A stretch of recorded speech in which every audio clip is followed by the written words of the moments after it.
Donald Trump ने 20 जनवरी 2025 को Washington DC में कैपिटल हिल के रुकनदा हाल में अमेरिका के 47 सदर की हैसियत से हल्फ उठाया।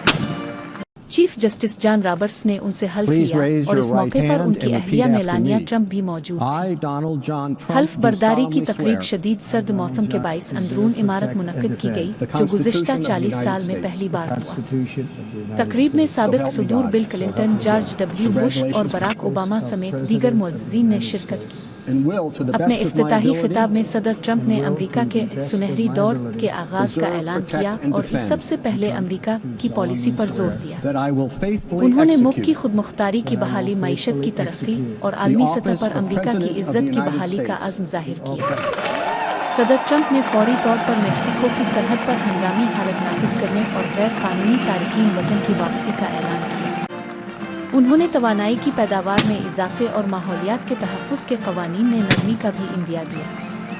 नायब सदर जे.डी. वीनस ने भी अपने उहदे का हल्फ उठाया, जो 40 साल की उम्र में इस मनसब पर फाइज होने वाले पहले मुलायम हैं। हल्फ बर्दारी की तकरीबात में टेक्नोलॉजी और मालियाती शोबे की नुमाया शख्सियात ने शिरकत की, जो ट्रंप इंतज़ामिया के साथ नए इत्तेहाद की अक्कासी करती है।